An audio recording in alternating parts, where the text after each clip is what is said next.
சரியான படம். அதாவது குடும்பத்தோட ஜாலியா என்ஜாய் பண்ண போற படம் அது. அந்த படத்தோட இயக்குனரை பத்தி சொல்லணும்னா அவர் வந்து பாத்தீங்கன்னா இதுக்கு 2 படம் பண்ணிருக்காரு. மேயாதமான ஆடைன்னு சொல்லிட்டு. ஆனா அதுக்கப்புறம் விக்ரம்னு ஒரு படம். அதுல வந்து டயலாக் ரைட் பண்ணிருக்காரு. சோ அது மட்டும் இல்லாம இவரை பத்தி சொல்லணும்னா வந்து இயக்குனர் லோகேஷ் சாரோட சூட்கேஸ்னே சொல்லலாம். 2 பேரும் ஒன்னா தான் இருப்பாங்க. அவர் கூட்டி டிராவல் பண்ணிட்டே இருப்பாரு. ஸோ ஏன்னா வரும்போது சொன்னார் நீ ஃபார்ம்லாம் பேசக்கூடாதுன்னு என்னை வந்து சொல்லி அமைச்சிருக்காரு. நானே மட்டும் இல்லாம இன்னொருத்தங்க எனக்கு பிடிச்ச மியூசிக் டைரக்டர் கானா பாட்டுக்கே வந்து ஒரு இன்னொரு ஃபார்ம் கொடுத்த கானாவோட ஜான் சீனானே சொல்லலாம். அந்த அளவுக்கு மாசான ஆளு. Let's welcome director Rathnakumar sir மற்றும் சந்தோஷ் நாராயணன் சார். வணக்கம். தேங்க்யூ 20 வருஷம் ப்ரோக்ராம் சொன்னாங்க. காலவர் இன்ட்ரோ கொடுத்துட்டீங்க. ஆனா அந்த அளவுக்கு உங்களுடைய சாதனைகள் இருக்குன்னு உலகத்துல ஒண்ணுமே சொல்ல உங்களை பத்தி. ஆனா அவ்வளவு சொல்லியிருக்கேனே. லோகேஷ் சாரோட சூட்கேஸ்ங்கிறத வந்து ஆன்லைன் பண்ணி சொல்லியிருக்கேன். ஜான்சினா கானாவுக்கே ஜான்சினாவா என்ன? கானாவோட ஜான் சீனா. கண்டிப்பா அதாவது சாரை பத்தி சொல்லணும். ஆனா எல்லா படத்துலயும் மேக்ஸிமம் வந்து நீங்க தானே இப்ப இருக்கீங்க. மியூசிக்கோட கவர்மெண்ட் ஸ்கூல்னே சொல்லலாம். ஏன்னா எல்லாருக்கும் ஈஸியாக கிடைக்குது.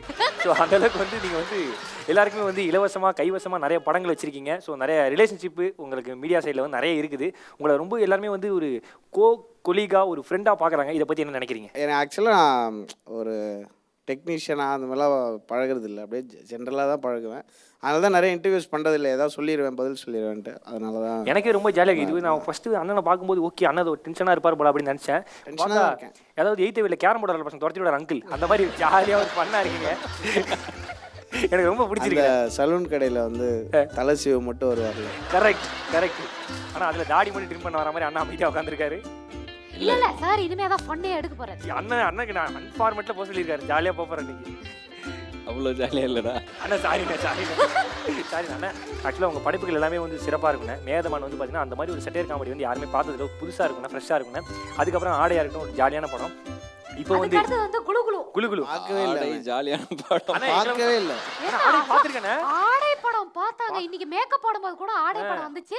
அந்த ஆடை படம் எப்படி எல்லாம் எடுத்தாங்கன்னு சொன்னாங்க. ஆமா ஆடை சத்தியமா இது கோஇன்சிடென்ஸா இல்ல என்னன்னே தெரியல. ஜாலியான படம்னு சொன்னது ஆனா எங்களை மாதிரி பசங்களுக்கு ஒரு ஜாலியான மெசேஜ் சொல்ற படம் புரிஞ்சிச்சு. ஏப்பா நான் ஆடையை பத்தி பேசாத மேடையே கிடையாது உனக்கு தெரியும். ஸோ உண்மையிலேயே ஆனால் இப்போ குளு ஏன்னா ட்ரெய்லரே பார்க்கறதுக்கு வந்து ரொம்ப ஃப்ரெஷ்ஷாக இருந்துச்சுன்னா. ஏன்னா நீ விக்ரம் குளுகுளுன்னு இருக்கு சார். அது ட்ரெய்லரே இல்லை, டீசர். அந்த டீசர் இன்ட்ரெஸ்டிங்காக இருந்துச்சுன்னா படமும் ஜாலியான படமாக இருக்கும். அண்ட் சார் இருக்காருன்னும் போது ஃபன்னுக்கு குறைச்சல் இல்லை. ஸோ மியூசிக்காகவும் அது வந்து ஒரு ஜாலியான படம் தான். உண்மையிலே ஜாலியான படமாக இருக்கும். சார் இந்த படத்தில் வந்து சந்தானம் சாரை வந்து எப்படி காமிச்சிருக்கீங்க? அவர் படங்கள் என்ன இருக்குமோ அது இருக்கும். அவர் எப்படி இருப்பாரோ அப்படி இருக்க மாட்டார். அவ்வளோதான், கொஞ்சம் ஃப்ரெஷ்ஷாக சேஞ்ச் தான். இது வரைக்கும் எல்லாரையும் ஓட்டுற ஒருத்தர் ஒரு 47 நாள் எல்லாத்தையும் கண்ட்ரோல் பண்ணிட்டு இருக்கணும்ல. அதுக்கு தான் ஒரு பெரிய எஃபர்ட் போட்டார். உண்மையிலே அந்த டைமில் மெடிடேஷன் அப்புறம் ஸ்பிரிச்சுவலாகவும் கொஞ்சம் ஸ்ட்ராங்காக ரூட் ஆகியிருந்தார். ஸோ ஸ்பாட்டில் வந்து ஒரு கொடை பிடிச்சிட்டு உட்காந்துட்டாருன்னா ஐ கான்டாக்ட் கூட பெருசாக யார்ட்டுமே இருக்காது. அந்தளவுக்கு தன்னை ஐசோலேட் பண்ணிட்டு தான் உட்காந்துருந்தார். அவர்கிட்ட அவர் அமைதி இருந்துச்சு. அது இந்த கேரக்டரும் தேவைப்பட்டுச்சு. ஸோ அவரோட எஃபர்ட் பெரிய எஃபர்ட். அவர் ஒரு படம் பண்ணுற ஒரு ஆர்டிஸ்ட்டை எப்படி நம்ம இழுத்தடிப்போம் எல்லா பக்கமும், இங்கே ட்ரெஸ் மாற்றினா அங்கே போகலாம் அப்படி அந்த அளவுக்கு டார்ச்சர் பண்ணி தான் எடுத்திருக்கோம். அதோட ரிசல்ட் எனக்கு படம் பார்க்கும்போது தெரியும். ரொம்ப நிறைய லைவ் லொக்கேஷன்லாம் போலீஸ்கிட்ட அடி வாங்காத குறை அந்த மாதிரிலாம் எடுத்துருக்கோம். அவரை மறக்க முடியாத ஒரு இன்சிடென்ட் இருக்கா இந்த மாதிரி? சார் இவ்வளோ தொலை பண்ணி இவ்வளோ எஃபர்ட் போட்டு என்ன சொல்கிறது ரொம்ப கஷ்டப்பட்டு இல்லை மொதல் நாளே இருக்குது. அது வந்து எண்ணூரில் போய் எடுத்தோம். நைட்டு ஒரு மணி 2 மணி போல் லோக்கல் கைஸ் ஒரு 10 பேர் வந்துட்டாங்க. உள்ளே வந்து லைட் ஆஃப் பண்ணி ஜென்ரேட் ஆஃப் பண்ணி யார் என்ன பண்ணுறீங்க அப்படின்லாம் செம ஹையில் பேசிகிட்டு இருந்தாங்க. நாங்களாம் மாஸ்க் போட்டு நின்றுட்டு இருந்தோம். நான் என் பக்கத்தில் வந்து ஒருத்தர் நிற்காரு. ஏண்டா இவ்வளோ கிட்ட வந்து நிறுத்துற வரைக்கும் நீங்கள் என்னடா பண்ணிட்டு இருந்தீங்க அப்படின்ட்டு கேட்டேன். நான் அஸ்ட்டுன்னு நினச்சி கேட்டேன். பார்த்தா விரட்ட வந்தவர் தான் நின்றுட்டு இருந்தார். யாரா அது என்ன இவ்வளோ இது நீங்கள் என்னடா பண்ணுறதுன்னு கேட்குறது. நீங்கள் என்னடா பண்ணுறதுன்னு கத்த ஆரம்பிச்சிட்டாரு. நான் மாஸ்க் போட்டிருந்தேன்னா நான் தான் பேசினேன்னு தெரில. உடனே நானும் யாரா அது அப்படிலாம் மரியாதை இல்லாமல் பேசுங்க அப்படிலாம் பேசிட்டு சமாளிச்சுட்டு அப்படின்னு. அவங்க மேலேயும் தப்பு கிடையாது. அவங்க இடம் அவங்க கேட்குறாங்க, கரெக்டு தானே. நம்ம இதுக்கு நடுவில் பேப்பர் ஒர்க்லாம் இருக்கும். அந்த பேப்பர்லாம் காற்றுல விட்டனால அது வந்து பிரச்சனை தான். அதுதான் ஃபஸ்ட் டேவே அது மறக்க முடியாத சம்பவம் தான். அதுக்கப்புறம் நிறையா இருக்குது, வேணாம். அது எனக்கு மட்டும்தான் சோகம், உங்களுக்குலாம் சந்தோஷமாக இருக்கும். அது சொல்ல மாட்டேன். சந்தானம் சார் கூட அவ்வளோ படம், அதில் ஒரு பாட்டு வந்து வலிமாமை புளிமாங்கா புளிப்பா, அது அவ்வளோ ஹிட்டு சார். இந்த படத்தில் வந்து மாங்காவா தேங்காவா சார் எது ஹிட்டு? பூசணிக்காய் வச்சு சுற்றி உடைக்கிறாங்க. தெரியாது, ஹிட்லாம் தெரியாதுங்க எனக்கு, சும்மா பண்ணுறேன் ஜாலியாக. ஆனால் ஒரு மியூசிக் எனக்கு வந்து ரொம்ப பிடிச்சி, அம்மா நானா அது டீசர்லேயே பயங்கரமாக இருந்துச்சு. அது ஆக்சுவலாக வந்து எனக்கு ரொம்ப பிடிச்சிருக்கு. இதில் பார்த்தா பாட்டில் கூட நீங்கள் ஆடி இருக்கீங்க ஃபுல் அண்ட் ஃபுல். நான் பார்க்குறேன் சும்மா பயங்கரமாக இப்படின்னு சொல்லிட்டு பயங்கரமாக ஆடி இருக்கீங்க. ஐ திங்க் வந்து எல்லா மியூசிக் டைரக்டர் எல்லாமே ஹீரோ ஆகுறாங்க. உங்களுக்கான ஃபஸ்ட்டு ஸ்டெப் ஆனது? இல்லை அப்படிலாம் நான் ஒரு மியூசிக்கல் பெர்ஃபார்மன்ஸாக தான் பண்ணலான்னு இருக்கேன். ஒரு இண்டிபெண்ட்டாக இதுவாக ஒர்க் பண்ணலாம் அப்படின்னு நான் பிளான் பண்ணியிருக்கேன். பட்டு படத்தில் நடிக்கிற அந்த ஸ்பேஸ், அந்த எஃபர்ட்டு, அதோடைய இது எதுவுமே எனக்கு தெரியாது. இல்லை, அவருக்கு நடிக்க மாட்டார், சாருக்கு நடிப்பு வராது. அந்த சாங்கில் வந்து நீங்கள் அவரை தான் பார்த்தீங்க, அது நடிப்பு கிடையாது. இதுதான்டா கேமரா ஆஃப்ல இருந்து எப்படி இருப்பார் அப்படின்னு. இல்லைண்ணா, இதை பார்த்துட்டு உங்களுக்கு ஏதாவது டேரக்டர் வந்து கதை சொல்கிறாங்க, வாசிக்கா ஜால்ரா நான் போட மாட்டேன், மோசமான ஆள்றா, அந்த மாதிரி ஒரு கதை ஏதாவது சொல்கிறாங்க, அப்படி உங்களை வச்சு ஒரு ஹீரோவா, அதாவது இசையிலேருந்து பல விசைக்கு வந்து நீங்கள் ட்ராவல் ஆகுறீங்க அப்படின்னு ஒரு கதை சொல்லி உங்க நடிக்க கூப்பிட்டா போவீங்களா? எனக்கு ஆக்சுவலாக கால் வந்துச்சு. அவர் வந்து பிடிச்ச மாத்தில மேட்ரு, இதுக்காக தான் அந்த ட்ராமாவை நடத்துகிறேன். கால் பண்ணி சூரரை போட்டில் மியூசிக் செமையாக பண்ணீங்க அப்படின்னு சொன்னாங்க. அப்புறம் நான் சொன்னேன் அது நான் இல்லை அப்படின்னா. ஐயோ, வாய் வரைக்கும் அசுரன் வரும், ஆனால் சொல்லும்போது சூரரை போட்டுன்னு சொல்லுவேன். அதுதான் வந்து காலம் ரெண்டும், அதுவும் நான் இல்லை அப்படின்னு சொன்னேன். அப்புறம் என்ன வந்தால் வர சொல்லுங்கள், நீங்கள் தானே போட்டீங்க அப்படின்னு கேட்டார். நான் வந்தால் வர சொல்கிறேன் சார் அப்படின்னு. அவர் தான் கால் பண்ணார். சார் எப்பவுமே நீங்க வாழ்க்கையில இப்படி தக்லைஃபா இருப்பீங்களா? ஏன்னா இப்போ நான் டீசெண்டாக இருக்கேன். டீசெண்டாவா? அண்ணா ரீசெண்டாக அதுக்கான ஒரு குவாலிட்டி கூட நாங்கள் பார்க்கலண்ணே, ஜாலியாக இருந்தீங்களே அண்ணா. ஆக்சுவலாக வந்துண்ணே நீங்கள் இருக்கிற உயரத்துக்கும் தகுதிக்கும் நீங்கள் எப்படியே கெத்தாக இருக்கலாண்ணே. எப்படி இப்படி ஜாலியாக இருக்கீங்க? அதைத்தான் நான் கேட்கணும். நீ வரும்போதே சொல்ல சொன்னீங்க, இந்த எனக்கு நார்மலாக பேச பிடிக்காது, ஃபார்மலாக வேணாம். எதனால் அந்த இது? ஆமாம், அப்படிலாம் இல்லையே, எல்லாம் நிறைய பேர் இருக்காங்க, நிறைய பண்ணுறாங்க, நம்மளும் இருக்கிறோம். இல்லை, நீங்கள் மட்டும் ஃபார்முலா பேசி இவர் மட்டும் ஓட்டிகிட்டே இருந்தால் நல்லா இருக்கலாம், உங்களையும் ஓட்ட சொல்கிறார், அவ்வளோதான். ரொம்ப தேங்க்யூண்ணே. ஆக்சுவலாக இந்த படத்துக்கு நான் வந்து அண்ணன் கிட்ட வாய்ப்பெல்லாம் கேட்டு போயிருக்கேன். ஸோ அது அண்ணனுக்கே தெரியும். ஸோ ஏன்னா வந்து இந்த கதை வந்து சொன்னாங்க, சந்தானம் சார் 45 மினிட்ஸ் தான் வருவாங்க, அந்த இதில் கொஞ்சம் நேரம் தான் வருவாங்க. மாறன் சார்லாம் சொல்லியிருந்தாங்க, நானே கொஞ்ச நேரம் தான் வரேன். சந்தானம் சார் சொன்னார், ஏன்னா அந்த படத்தில் நானே கொஞ்ச நேரம் தான் வரேன், நீயே பேசுன்னு சொல்லியிருந்தாங்க. அந்த மாதிரி ஸ்கிரிப்டை வந்து சந்தானம் சார் ஓகே பண்ணுறதுக்கான காரணம் என்னென்ன? இல்லை, அது அவங்க சொல்லும் போது அப்படி சொல்லிட்டாங்க, அப்படி கிடையாது. படம் ஃபுல்லாகவே அவரை சம்மந்தப்படுத்தி தான் இருக்கும், அவர் இருப்பார், த்ரூ அவுட்டாக இருப்பார் தான். அது மாறன ஏன் அதை சொன்னார்னா, அவங்க மொத்த கேங்குமே வந்து இந்த படத்தில் இல்லை, அந்த படத்தில் இல்லை. அதனால அவங்க மன உளைச்சலாகி, எப்போ இத்தனை படம் ஒன்றா பண்ணிட்டு இப்போ நம்ம மட்டும் கழட்டி விட்டு அவங்க இப்போ படம் பண்ணுறாங்களே அப்படின்னு, அது ஒரு கற்பனை தான். அவங்களே ஃபோன் பண்ணி, சந்தானனுக்கு ஃபோன் பண்ணி, என்னப்பா இப்படி பண்ணுற, இதெல்லாம் நியாயமானு கேட்டால் அவர் என்ன சொல்லியிருப்பாருன்னா, டீசர் பார்த்தியான்னு சொல்லியிருப்பாரு. பார்த்தேன், நல்லா இருந்துச்சு. அதில் நான் பேசினேன்னா இல்லை, எனக்கு எவ்வளோதான் கொடுத்தாங்க வைங்கடா போனேன்ட்டு வச்சுருவேன். இதை நான் சொன்னேன் அவர்கிட்ட, அதை வந்து அவர் அங்கே அப்படியே சொல்லிட்டாரு. அவ்வளோ இதுக்கு ஒரு தன்மையான இன்டர்வியூ பண்ணியிருக்கோம். முதல் முறை ஒரு உண்மையான இன்டர்வியூ தான் நாங்கள் பண்ணுறோம். ஏன்னா அவங்க வாயில அவ்வளோ உண்மையை வந்து வர வைக்கிறாங்க. ஆனால் உண்மையில நீங்கள் தக் லைஃப், 2 பேருமே தக் லைஃப்னே. ஆனால் ஒரு பாட்டை போட்டு இந்த பாட்டு ஏன் ஹிட்டாச்சுன்னே தெரியலையே அப்படின்னு யோசிச்சிருக்கீங்களா? எல்லா பாட்டும் சொல்லக்கூடாது, ஏதாவது ஒரு பாட்டு. இல்லை, எல்லா பாட்டும் ஹிட் ஆகலையே. அண்ணா எல்லா பாட்டும் ஹிட்டுண்ணே. சார் எப்படி சார் இவ்வளோ? அண்ணா நீங்கள் A1ல ஒரு பாட்டு போட்டீங்க, பிரியா அவனை சேர்த்து பிரியாடி வா, பிரியா அவனை பார்த்து பிரியாடின்னு ஒரு பாட்டு. அந்த பாட்டு இன்னும் மைண்டில் ஓடிட்டே இருக்கு. ஒரு லிரிக்ஸ் கூட மறக்காம நான் பாடுவேன். அப்படியா? ஆமாம். பொண்ணு பேர் பிரியாவா? அண்ணா இல்லைண்ணா, ஏதாவது பிரியாத பேருக்கு சொல்லி நீங்கள் தப்பா பிரியா ஒரு பேர். பட் அப்படி யோசிக்கிறது இல்லை, நிஜமாக யோசிக்கிறது இல்லை. இப்போ ஃபார் எக்ஸாம்பிள் குலு அப்படின்னா, இதுக்கு வந்து ஒரு சென்னையில் இருக்கிற ஒரு ட்ராவலிங் ஜங்கி இல்லாட்டி ஒரு ஜிப்சி ஒருத்தங்க இருந்தால் எப்படி ரியலிஸ்டிக்காக எப்படி இருக்கும். ஸோ ஒரு எப்பயுமே ஊர் சைட்லேயே இருக்கிறவங்க வந்து எப்படி இருப்பாங்க, அவங்க எப்படி இப்போ மெயின் ரோடு போகிறதுக்கே ஒரு எஃபர்ட் வேணும்ல. இப்போ நம்ம வீட்டிலேருந்து குழி இருக்கும், அது இருக்கும், இது இருக்கும், போயிட்டு வரதே கஷ்டம். அப்படி இருக்கிறவங்க எப்படி இருப்பாங்க, அவங்க லைஃப் எப்படி இருக்குன்றதை இந்த படம் காட்டுச்சு. ஃபஸ்ட் டைமாக எனக்கு வந்து நம்ம ஒரு இந்தியா ரீஜனுக்குள்ளே ஒரு ரியலிஸ்டிக்கான ஒரு ஜங்கி இல்லாட்டி ஜிப்சி எப்படி வேணால் சொல்லலாம். ஸோ அப்போ வந்து நம்ம ஆல்பம் வந்து இண்டிபெண்ட்டாக இருக்கணும். இப்போ பாரிஸ் ஜெயராஜில் வந்து ஒரு கானா ஆல்பமாக டிசைட் பண்ணோம், பட் ரூட்டடாக ஒரு கானா ஆல்பமாக பண்ணலான்னா, அது மாதிரி இதில் வந்து இண்டிபெண்ட் மியூசிஷியன் இதுக்கு நீங்கள் வந்து ஹையர் பண்ணி ஒரு பேண்ட் வந்து எனக்கு பண்ணி கொடுங்க அப்படின்னு சொன்னால் எப்படி இருக்கும். அது மாதிரி தான் நான் இதில் ஜாலியாக நம்ம இஷ்டத்து எதுவுமே யோசிக்காமல் தான் பண்ணியிருக்கேன். சம்டைம்ஸ் அது கனெக்ட் ஆச்சுன்னா இன்னும் ஜாலியாக இருக்கும், அவ்வளோதான். படத்தை கூட நான் கேட்டேன், மாட்டின வர ஜாலின்னு ஒரு பாட்டு. ஆக்சுவலாக 2 நாளாக மைண்டில் ஓடினே இருந்துச்சு அந்த பாட்டு. ஸோ அந்த லிரிக்ஸ் வந்து நீங்கள் ஃபஸ்ட்டு A1 பண்ணும்போது சிட்டுக்கு டேரக்டர் சொன்னீங்க, இந்த லைன் வந்து டேரக்டர் சொன்னார். அவர் தான், இவர் ஒரு பயங்கரமான ஒரு ரைட்டர். இவர் பாட்டு ஐடியாலாம் இந்த யஷ்மது, அப்புறம் எங்கள் வீட்டு குத்து விளக்கு, யஷ்மதுலாம் சரியான பாட்டு. இவரோட இல்லை சார் வந்து இந்த பாட்டு எதை பற்றி பேசலாம் அப்படின்னு சொன்னால் நம்ம ஒன்று சொல்லுவோம்ல, சார்கிட்ட சும்மா இந்நிகழ்ச்சி இணைந்து வழங்குவோர் அப்படின்னு சொன்னால் கூட அதை வச்சு ஒரு பாட்டு பண்ணிடுவார். கேட்சியாக தான் இருக்கும். அந்த மாதிரி ஐடியா இதுதான் சார், இதை பற்றி பேசலாம் அப்படின்னு சொன்னால் அதான் ஹூக் லைன், இதுதான் கரெக்டாக இருக்கும், பேசாம நீ எழுதுரு அப்படின்ட்டுருவார். அப்படி தான் 3 பாட்டுமே நடந்துச்சு. சார் இப்போ நீங்க வந்து ரைட்டராகவும் இருக்கீங்க, ஒரு டேரக்டராகவும் இருக்கீங்க, எது உங்களுக்கு ரொம்ப பிடிச்சிருக்கு? அதாவது இன்னும் இருக்கேன்ல, அது இதுதான் அந்த படம். இல்லை, இது இந்த ஸ்பேஸ்லேயே ரொம்ப நாள் இருக்க முடியாது, அதுவாகவும் ரொம்ப நாள் இருக்க முடியாது. ஒரு சேஞ்ச் வேணும்னு தான் இது ரெண்டையுமே மாற்றி மாற்றி பண்ணுறது.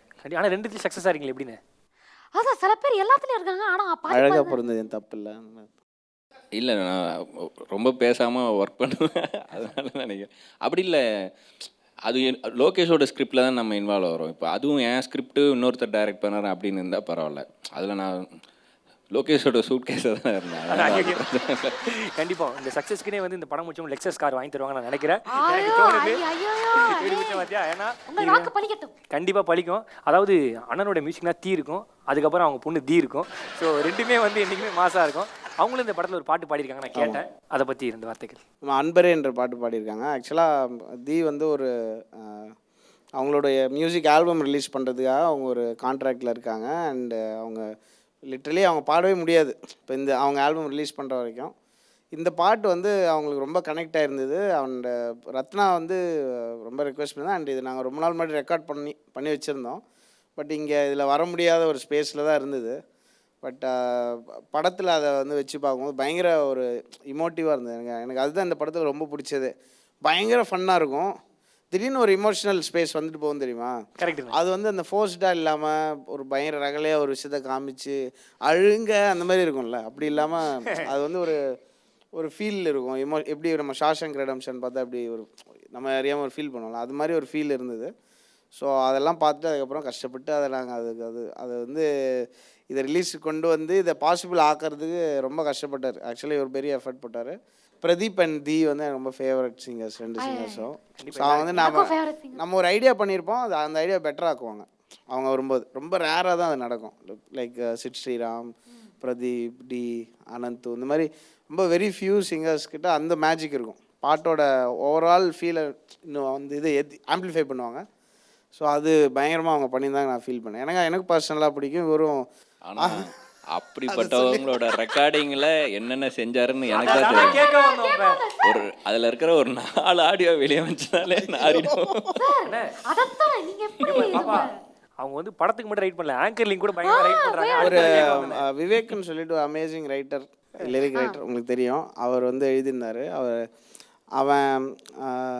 அவன் கை தொடலை கண்குலுக்கி போவான் அப்படின்னு இருக்கும். ஹேண்ட்ஷேக்லாம் பண்ணல, கண்குலுக்கி போனான். ஸோ ஒரு ட்ராவல் பண்ணும்போது ஒரு சின்ன காதல் வரும் தெரியுமா, வந்துட்டு அது அப்படியே போய்டும். 2 ஹவர் தான் இருந்திருக்கும் இல்லையா, அது மாதிரி ஒரு பாட்டு. அது அதை பற்றின ஒரு பாட்டு எல்லாருக்குமே வந்திருக்கக்கூடியது. ஸோ நான் வந்து பயங்கரமாக பாடிட்டாங்க தி, நானும் செம்மையாக வா சூப்பர் அப்படின்னு சொல்லிட்டு இருந்தேன். அப்போ கேட்டால் அவங்க எது கங்குலி கிட்ட போகிறாங்க, கங்குலி கிட்ட போகிறாங்க. ஆமாம், கண்குலி கிட்ட போகிறது. ஆமாம், கண்குலி வந்து கங்குலி அப்படின்னு நினச்சாங்க. அதுமாரி இன்னொரு சில இது இருக்குது, அது சொல்ல முடியாது, உங்களுக்கு எனக்கு சேர்ந்து வேலை போயிடும். நான் மேதமான் பார்த்துருக்கேன். அதில் வந்து இந்த பழைய சீரியல் பாட்டெலாம் வச்சு ஒரு மாஸ் பண்ணி விட்டுருப்பீங்க. ஏன்னா 90s கிட்ஸ்க்கு தெரிஞ்ச பாட்டு, அந்த ஆர்கெஸ்ட்ரா சீனில் கண்ணின்மை நீ நிறைய பாட்டுலாம் வரும். அதை மெட்டி ஒலி நிறையா பாட்டு வரும். ஸோ அது எப்படின்னா அது எதனால் ஒரு ஏதாவது இன்ஸ்பிரேஷனா? இல்லை, நான் அந்த படத்துலேயே சொன்னது தான். எந்த கல்யாணத்தில் போனாலும் எதுக்கு கச்சேரி வைக்கிறாங்கன்னா, வந்த சொந்தக்காரங்களாம் பேசி பேசி அவங்க கச்சேரி வச்சுருவாங்க. இல்லை, கரெக்ட் கரெக்ட். பொருளை பேசி அவங்க பேசவே விடக்கூடாதுன்றது தான் கொய்யின்னு சவுண்டை வச்சு அது நான் சிங்கில் ஒரு நான்சென்ஸ் பண்ணுவாங்க. கண்டிப்பாக அதை எவ்வளோ தூரம் உச்சக்கட்டத்துக்கு கொண்டு போகலாம் அப்படின்னு பண்ணும்போது தான் சரி இது வரைக்கும் போயிடலாம் நம்ம அப்படின்னு பண்ணது தான். அதில் தான் டபுள் ஃப்ராக் வரைக்கும் போய், ஆமாம் கரெக்ட், கோலங்கள் மெட்டியூலின்னு அப்படி போனது. ஸோ அது தவிர வேறு எதுவும் கிடையாது. அந்த இறைச்சலாக இருக்கணும் அந்த இடம், அதுக்கு எதை பண்ணால். உண்மையிலே ஆக்சுவலாக எங்கள் ஃப்ரெண்ட்ஸே அந்த மேதமான் வைபவ் சார் மாதிரி நிறைய கேரக்டர் இருக்காங்க. எங்கள் பசங்களே நிறைய பேர் அந்த மாதிரி தான் இருப்பாங்க. அந்த ஃபால்ட்டு கில்ட்டுன்னு சொல்லி நிறைய பேர் அதே மாதிரி மேனேஜ் சுற்றுவாங்க. அந்த எங்கள் வீட்டு குத்துவலுக்கு பாட்டெலாம் ரொம்ப நாளாக கேட்டு அவ்வளோ அடிக்ட் ஆகிட்டாங்கண்ணே.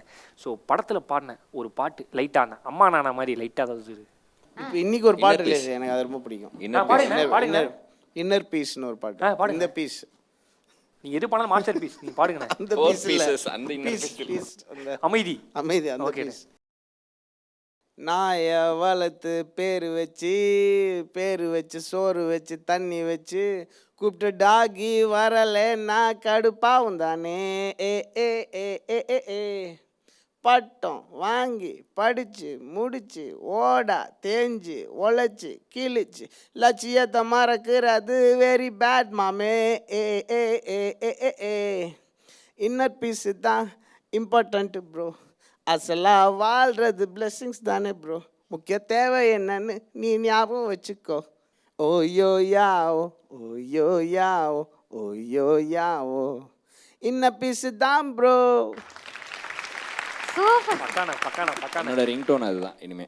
ஆஹா கண்டிப்பாக நான் எவன்டா எனக்கு கஸ்டடி வச்சிருந்தேன் நைட்டு போய் அந்த பாட்டு கிடையாது நான் மாற்றி அதை வச்சிடறேன். ஆக்சுவலாக வந்து உங்களுடைய பாடலோட தீவிரமான ஃபேன் நான் நிறைய இடத்துல சொல்லியிருக்கேன்.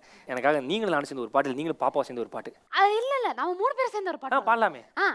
இப்போ நீங்களாலே வந்து ஆன் ஸ்பாட் ஸ்டார் தான். நீங்கள் ஆன் ஸ்பாட்டில் ஆன் ஸ்பாட் மாதிரி அவ்வளோ ஆக்டிவாக இருப்பீங்க. அந்த ஸ்பாட்டில் ஒரு பாட்டு பண்ணுவோம், அது ரொம்ப ஈஸி. அண்ணா ரைமிங் பாட்டுண்ணே. நீங்கள் 2 முடிக்கணும், நான் 2 முடிக்கணும். நீங்கள் 2 நான் 2 ஒரு லிரிக் போலாமா?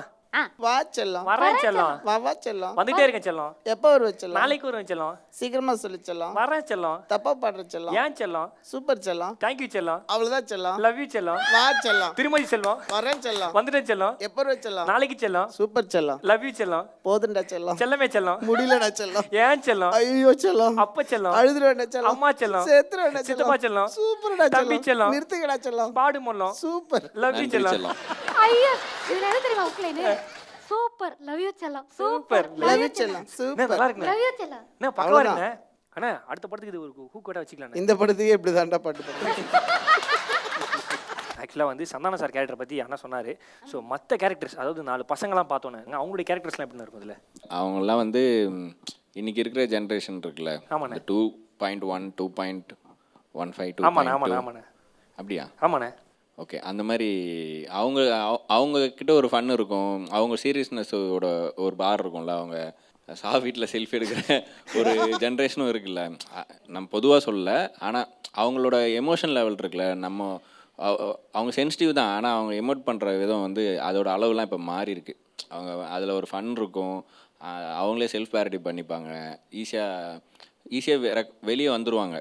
நம்ம முன்ன மாதிரி ஒரு செல்லுக்குள்ளே போகிறது அப்படிலாம் இல்லாமல் அந்த ஸ்பேஸில் அந்த மாதிரி கேரக்டர்ஸ், இவர் மாதிரி கொஞ்சம் சோபராக ஸ்டோனராக சுற்றிட்டு இருக்க ஒரு கேரக்டர் கூட ஒரு ட்ராவல் இருந்துச்சுன்னா, இந்த கான்ட்ராஸ்ட் இருக்குல்ல 2 ஜென்ரேஷனுக்குமா, அவங்களுக்குள்ள அந்த கான்வர்சேஷன் தான் இந்த இன்ட்ரெஸ்டிங்காக இருக்கும். அந்த பசங்க தான் இந்த படத்தில் சந்தானனை மற்ற படத்தில் என்ன பண்ணுவாரோ அதெல்லாம் சேர்த்து வச்சு பண்ணுற கேரக்டர்ஸ். 2K மட்டும் வச்சுன்னா 2K மட்டும் வச்சு அந்த பசங்க வச்சு ட்ராவல் பண்ணிட்டு போயிடலாண்ணே. நீங்கள் 90s 2K ரெண்டுமே கொஞ்சம் இல்லை, என்ன பூமர் அங்கிள்ஸ் இருக்காங்க படத்தில். 2 பேராங்க 4 பேர் கேங் இருக்காங்க. அது இல்லாமல் 60+ வில்லன்ஸ் இருக்காங்க. ஆக மொத்தம் எல்லா ஜெனரேஷனும் ஆல் ஆமாம் all all age set of audience படம் பார்க்கணுங்கிறதுக்காக அண்ணன் 60s 70s 80s 90s எல்லாத்தையும் யூஸ் பண்ணியிருக்காங்க. அப்போ 2K உண்மையான 2K கிட்ஸ் வச்சு படம் பண்ணிருக்கீங்க. அவங்களுக்கு கிட்டத்தட்ட அரௌண்ட் 20s தான் இருக்கும். அவங்க கிட்டத்தட்ட அந்த இதில் சார் என் இருப்பாங்க. வயசு சார். அப்படியா? எத்தனை வருஷமா? Accident talk little பிரின்சஸ்ங்க. 2K எல்லாம் டான்ஸ் லிட்டில் பிரின்சஸ் கூட கிடையாது. அவங்க கொஞ்சம் குழைக்கவும் செய்வாங்க. இந்த சோகமா ஏதோ நடந்த மாதிரி என் வயசு சார். நான் 90s. என்னை காஸ்ட் பண்ணியிருக்கலாமே அந்த மாதிரியா? கரெக்ட், அதுதான் அதான் கேட்குறேன். நான் 90s. அப்பவே புரிஞ்சிச்சு, சும்மா கொஞ்ச நேரம் நடிச்சேன். இதுதான் ஆன் ஸ்பாட் ஆக்டிங். என்னது? உனக்கு பிராங்க் பண்ணியிருக்காங்க, அது உனக்கு தெரியாம நீ அமைதியாக உட்காந்துருக்க. ஐயோ எனக்கு ஒன்றும் புரியலையே. நாளைக்கு தான் புரியும் உனக்கு. இது ஒரு ஜாலியான பண்ணான விஷயம். அது ஒரு காமெடி. ஆமாம். படத்தோட டீசர் பார்த்து ஃபேமிலியில் என்ன சொன்னாங்க சார்? ஃபேமிலியில் எப்பவுமே நல்லா இருக்குன்னு தான் சொல்லுவாங்க. அதனால அவங்ககிட்ட காமிக்கிறது இல்லை, அவங்களா பார்த்துட்டு சொல்கிறது தான். அந்த குரூப்புக்குள்ள எப்போ உங்க ஃபேமிலி டிஃபரெண்டா இருக்கு சார். அப்படியா? ஏன்னா ஃபேமிலி தான் ஃபர்ஸ்ட் கிரிட்டிசைஸ் பண்ணுவாங்களே. ஆமாம். நீ ஃபேமிலியா? இவர் வீட்லயே அப்படிதான், என் வீட்லயே அப்படி. இன்னி கூட பாப்பா நீ ஷோக்கு போது வேற நல்லா அங்கே போவாங்க, வீட்டில் இருந்தாங்க வந்துட்டாங்க. என்ன நான் ஆடை பண்ணப்போ ஃபர்ஸ்ட் லுக் குரூப்பில் போட்டதும் ஒரு வாரம் சைலண்டாக இருந்துச்சு அந்த குரூப். அதுலேருந்து அதில் நான் எதுவும் பெருசாக போடுறதில்ல. இல்லை, அதுக்கப்புறம் அவங்களுக்கும் அந்த புரிதல் இருந்துச்சு. எல்லாருக்குமே ஷாக் இருக்கும்ல, அந்த ஷாக் தான் அவங்களுக்கு இருந்துச்சு. அவங்களெல்லாம் பிடிச்சிருந்துச்சா. இது ரொம்ப ஜனரஞ்சகமான படம் தான். ஒரு செக்டாருக்கு தான் பிடிக்கும்லாம் இல்லை. இதோட ட்ரீட்மெண்ட் அண்ட் இதோட லுக் அண்ட் ஃபீல் தான் அதை வந்து வேற ஒரு ஸ்டாண்டர்டில் காமிக்கிறது தவிர, இது ஈஸிலி அக்சசபிள், யூசர் ஃப்ரெண்ட்லி, எல்லாருக்குமே புரிகிற 000 பச்சை பட்டன் சிகப்பு பட்டன் இருக்க மாதிரி ஒரு சிம்பிள் ஐடியா இருக்கிற படம் தான். நான் ஒரு விஷயம் ஆட் பண்ண நினைக்கிறேன். சொல்லுங்க, ஆட் பண்ணுங்க. லாஸ்ட் 10 இயர்ஸில் எனக்கு நான் ஒர்க் பண்ணதில் எனக்கு ரொம்ப மோஸ்ட் ஃபேவரட் ஒரு படம்னு சொன்னால் சூதுகவும் சொல்லுவேன். கண்டிப்பாக அந்த படத்தில் ஒன்று இருக்கும், அது வேறு எந்த படத்துலையுமே இருக்காது. அது ஒரு தனி பிராண்ட். எல்லாமே சீரியஸாக பேசிட்டு இருப்பாங்க, அண்ட் அது அவங்க நடித்தவங்களுக்கு கூட தெரியாது ஆக்சுவலாக என்ன இருந்துச்சு. அந்த ஸ்பேஸில் வந்து ப்ராப்பராக வந்திருக்கிற நெக்ஸ்ட் இது வந்து குலு குலு தான் ஈஸிலி. ஃபார் எக்ஸாம்பிள் ஒரு சின்ன எக்ஸாம்பிள் சொல்கிறேன். அந்த பயங்கரமான ஒரு சீன், வில்லன் பயங்கர வயலண்ட்டான ஒரு வில்லன், ரொம்ப வில்லத்தனமான வில்லன், மியூசிக் பயங்கர வில்லத்தனமாக இருக்கும். அதில் விக்டிம் இருப்பாங்க, வில்லன்னா ஒரு விக்டிம் இருப்பாங்க, அவங்களும் பயங்கரமாக இருப்பாங்க. செம்மையாக காமெடியாக இருக்கும். அது எப்படின்னே சொல்ல வரும்போது ஏதோ சீரியஸா ஏதோ நடக்க போகுது. அதுதான் இதே மாதிரி தான் அவர் சீரியஸா பண்றது. அவர் வந்து கடைசி வரைக்கும் அவர் காமெடினே சொல்லாமல் நடிக்க வச்சிருக்காரு. அந்த ரொம்ப சீரியஸாக நடிச்சுட்டு மெத்தட் ஆக்டிங்லாம் பண்ணுறேன்ட்டு ஜூஸ் கொண்டாடுறவங்கலாம் திட்டிட்டு ரொம்ப பீஸ்டாக சுற்றிட்டு இருந்தார். அவங்கெல்லாம் செட்டே பயப்படுற மாதிரி தான் பிஹேவ் பண்ணாங்க. படம் பார்த்ததுக்கு அப்புறம் தான் அவருக்கு தெரியும். அதாவது இது மூலமா இதன் மூலியமா தெரியும் இயக்குனர் ரத்னகுமார் அவர்கள் அந்த அந்த கேரக்டரை வந்து ஜிகர்தண்டா ஆல்குமார் மாதிரி ஆக்கிட்டாரு. ஸோ என்னன்னே தெரியாம பாபி சுமார் சார் மாதிரி ஆக்கியிருக்காரு. நல்லா தெரியுது. ஸோ ரெட் ஜெயண்ட் வந்து இந்த படத்துக்கு வந்து எப்படி சப்போர்ட் பண்ணாங்க? நான் சொல்லலாம்னு நினைக்கிறேன். ஏன்னா எனக்கு இதுக்கு முன்னாடி பீட்சா படம் பண்ணும்போது அந்த படம் வந்து நல்லா இருக்கு அப்படின்னு நாங்களாக போய் எல்லாத்தையும் சொல்லுவோம். அது மொத்தமாக அந்த படத்தோட பட்ஜெட்டே வந்து இப்போ வரைக்கும் அந்த பட்ஜெட்டில் எடுக்கப்பட்ட படங்கள் ஒரு 5-10 படம் தான் இருக்கும். ரொம்ப லோ பட்ஜெட்டில் சீக்கிரமாக முடித்த ஒரு இட்ஸ் அன் அமேசிங் கிளாசிக் இல்லையா கார்த்திக் சுப்ராஜோட. அப்போ வந்து ரெட் ஜெயண்ட் வந்து அந்த படத்துக்குள்ளே அவங்க வந்து தே ரிலீஸ் த மூவி. அவங்க ரிலீஸ் பண்ணுறேன்னு சொன்னோன்னே ஒரு வேறு லெவலில் அந்த படத்தோட இது போச்சு. ரிலீஸ் பண்ணும்போது வந்து எக்ஸ்ட்ராடனரியாக போய் பயங்கரமாக அதிகமாக ரிலீஸ் பண்ணாமல் சின்னதாக ரிலீஸ் பண்ணி சப்போர்ட் பண்ணி அது லாங் டேர்மாக இருந்துச்சு. அது ஒரு உங்களுக்கே தெரியும் அங்கே எவ்வளோ பேரோட கேரியர்ஸ் எவ்வளோ பெருசாக வளர்ந்துன்னு. ஸோ அதுக்கு ஐ எம் ஆல்வேஸ் எனக்கு ரொம்ப ஹாப்பி. எனக்கு ஞாபகம் இருக்குது, நான் திருச்சிக்கு போயிட்டு இருக்கும்போது ரெட் ஜெயண்ட் ரிலீஸ் பண்ணுறாங்கன்னு சொல்லி சிவி குமார் சார் அப்படியே ஒரு மாதிரி அழுது எனக்கு ஃபோன் பண்ணார். நாங்களாம் அப்படியே அந்த ரிமைண்டர் ஆஃப் த ட்ரிப் வந்து ஹாப்பியாக போனேன். எனக்கு ஸ்டில் ஞாபகம் இருக்குது. ஸோ அப்போ எனக்கு ஒரு கிராட்டிடியூட் இருக்குது அவங்கள இந்த மாதிரி ஒரு படத்தை வந்து அவங்க எடுத்து பண்ண. அதனால் பாருங்கள் எவ்வளோ நடந்திருக்கு அதை சுற்றி. அங்கேருந்து கார்த்திக் சுப்பராஜ் ப்ரொடியூசர் ஆகி அதில் வந்த டைரக்டர் தான் ரத்னகுமார். எவ்வளோ நிறைய விஷயங்கள் இன்டர் கனெக்டடாக இருக்குது. அதனால் எனக்கு அவங்க இதில் வரும்போது எனக்கு அந்த எஃபெக்ட் எனக்கு பர்சனலாக அதை ஃபீல் ஆச்சு. ஆஹா இது வேணும் அப்படின்னு சொல்லி. இல்லாட்டி அது பயங்கரமான ஒரு கிளாசிக் ரொம்ப நாள் கழிச்சு ஆஹா இந்த படம் நல்ல படம்னு நம்ம ஃபீல் பண்ணுவோம்ல, அப்படி ஆயிடக்கூடாது. இது ஏன்னா தியேட்ரிக்கல் எக்ஸ்பீரியன்ஸாக வந்து பயங்கரமாக இருக்கும். நான் ஜென்ரலாக நான் வரவே மாட்டேனே எங்கேயுமே. இந்த பாட்டு வீடியோலாம் நானாகவே போய் பண்ணேன். நான் இதுக்கு பண்ணுவேன் அந்த மாதிரி சொல்லி, சார் ஏன் சார் அது மாதிரி பண்ணுறீங்கன்னு சொல்லி இவர் கேட்டார். அப்புறம் இல்லை நான் பண்ணுவேன்டா அந்த மாதிரி சொல்லி நான் பண்ணேன். எனக்கு அது பயங்கர பர்சனலாக வரும். அண்ட் இந்த மாதிரி நான் ஃபீல் பண்ணும்போதெல்லாம் அந்த படம் பயங்கரமாக அது கனெக்ட் ஆகிருக்கு. ஸோ இந்த படம் செமையாக கனெக்ட் ஆகும்னு நினைக்கிறேன். Thanks to red giant. அது கான்ஃபிடென்ட்டாக நம்ம வந்து இது இந்த இடத்துல வருன்றது நமக்கு தெரியும். கண்டிப்பாக ரிலீஸ் ஆகும். அண்டு எல்லாம் வந்து பார்க்குறதுக்கு ஸ்பேஸ் க்ரியேட் பண்ணோம். எல்லோரும் பார்க்க வைக்கிறதுன்றது இம்பாசிபிள். அது நம்மளோட கான்டென்ட்டு சாங்ஸ் இதெல்லாம் அவங்கள இது பண்ணிச்சுன்னா அதுக்கு ஒரு ஸ்பேஸ் இருக்குது. ஸோ கண்டிப்பாக எனக்கு தெரிஞ்சு this will be a very big milestone எனக்கு ஃபீல் ஆகுது பர்சனலாக. கண்டிப்பாக ஆக்சுவலாக நீங்கள் வந்து ஒவ்வொரு படத்துலையும் வந்து ரெஜெண்ட் போய் சொன்ன மாதிரி தானே எங்கள் ஆடியன்ஸில் இருக்குமே. நீங்கள் வந்து ஒரு படத்தில் வந்து மியூசிக் டேரக்டர் உங்கள் பேரை பார்த்தோன்னா வந்து கொட்டாய் விட்ட வாயில் வந்து குலோப் ஜாமுன் இந்த மாதிரி அவ்வளோ ஹாப்பியாக இருக்கும், ஜாலியாக இருக்கும். ஸோ எதிர்பாராமல் ஒரு நடக்கும். தேட்டருக்குள்ளே போகும்போதே வந்து அந்த பிஜிஎம்மாக இருக்கட்டும் எல்லாமே இருக்குன்னு சொல்லி நாங்கள் ஃபீல் பண்ணுவோன்னே. நீங்கள் வந்து இன்னும் நிறைய படங்கள் பண்ணுவேன். அந்த ரெஜெண்டை பற்றி பேசின விஷயங்கள்லாம் ரொம்பவே தேங்க்யூ ஸோ மச்ண்ணே. லவ் யூ ஃபார் அவர்ண்ணே. நீங்கள் வந்து இவ்வளோ நேரம் ஜாலியாக இருந்து, அதாவது எனக்கு ஃபார்மலாக வேணாம் எனக்கு ஜாலியாக பேசுங்கன்னு சொல்லிட்டு நீங்கள் சொன்னதெல்லாம் உங்கள் பெருந்தன்மை. நீங்கள் இருக்கிற இடமும் பொசிஷனும் வேறு. ஸோ ஜாலியாக பேசுறது ரொம்ப தேங்க்யூ ஸோ மச்ண்ணே. தேங்க்ஸ் லாட்ண்ணே. நான் இந்த லான்ச் நடக்கும் போதே வேறு எது மேலேயும் ஃபோக்கஸ் போயிடக்கூடாது. யாராவது சர்ச்சையாக பேசி அது ஹெட்டிங் ஆகிடக்கூடாது. ஒரு செலிப்ரிட்டி கூப்பிட்றோம் அப்படின்னா ஸ்டீல் த தண்டர் மாதிரி அவங்க வந்து அந்த அவங்க நியூஸ் ஆகிடக்கூடாது.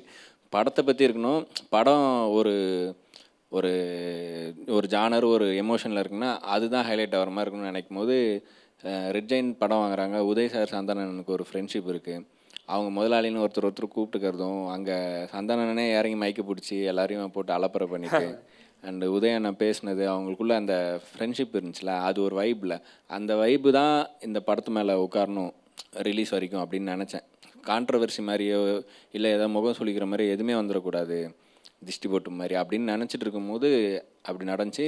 அண்ட் ரெட் ஜெயண்ட் இந்த படத்துக்குள்ளே வந்ததே வந்து எங்களை நான் ஒரு 4-5 டேஸாக தூங்காமல் ஓடுறேன்னா அதுக்கு காரணம் ரெட் ஜெயண்ட் பின்னாடி இருக்குது. அதோட இன்றைக்கி இத்தனை ஜெயண்ட்டு முன்னாடி நம்ம டீசரே போடுறோம் அப்படின்னா அதுக்கு அவங்க ஆரம்பித்து வச்சனால தானே. ஸோ அந்த கான்ஃபிடென்ஸில் தான் தைரியமாக ஓட முடியும். இப்படி ஒன்று சைன் பண்ணும் போதும் எனக்கு ஃபோன் வரல, ஷூட்டிங் போகும்போதும் வரல, ஃபர்ஸ்ட் லுக் அப்போ வரல, மோஷன் போஸ்டர் அப்போ கூட எனக்கு ஃபோன் வரல. டீசர் அப்போ ரெட் ஜெயண்ட்டும் இதுக்குள்ளே அசோசியேட் ஆகிறான்னு தெரிஞ்சதுக்கப்புறம் தான் அது ஒரு பிராண்டாக ஆச்சு. அப்போ தான் எனக்கு வந்து எனக்கு தெரிஞ்சுது. அதில் தான் இப்போ இந்த வைப்ரேஷன் சொல்லுவாங்கள்ல நமக்கு, குட் வைப், அது வந்துச்சு. ஸோ அந்த ஒரு ஸ்டாமினாவை இந்த படத்துக்கு கொடுத்துருக்கு. இனி ஓடுற ஓட்டம் நம்ம கையில் தான் இருக்குது. சார் கண்டிப்பா சார் உங்களோட அந்த வைப்ரேஷன், அந்த ஒரு திங்கிங் எல்லாமே வந்து ஒரு பாசிட்டிவ் நோட்டா வந்து இந்த படத்துக்கு வந்து அமையணும்னு உங்களுக்கு வந்து ஆல் தி பெஸ்ட் வந்து நான் சொல்லிக்கிறேன் சார். Thank you sir. கண்டிப்பா நம்ம குழுவிலோட சக்சஸ் மீட்ல நாங்க 2 பேருமே ஹோஸ்ட் பண்றோம், நம்ம எல்லாரும் சேர்ந்து மாஸ் பண்றோம். அதுல வந்து பிரியா பாட்டு ஃபுல்லா பாடுறோம். ஆமாம். ஆனா ரொம்ப நன்றிண்ணா, இவ்வளவு ஜாலியா ஃபன்னா பேசினதுக்கு. நீங்க இருக்கிற இடமும் உயரமும் வேற. சோ நீங்க சக்சஸ்ஃபுல்லா விக்ரம் படமா இருக்கட்டும். கண்டிப்பா நான் 2 பேருமே லெஜெண்ட்ஸ் தானே, ultra legends. All day wonder, YouTube thunder, நீங்க 2 பேர் தானே. கண்டிப்பா இதை மட்டும் எடிட் பண்ணிருங்க. என்னமோ என்றீங்களே சார், என்னது அது ஏதோ all day wonder Walter Vetrivel Sathyaraj sir படம். சாரிண்ணே. லவ் யூ லாட்னா சக்சஸ் மீட்ல குழுக்குள்ள சந்திக்கிறோம். 2 பேரும் பிரியா சாங் பண்றோம். கண்டிப்பா. தேங்க்யூ.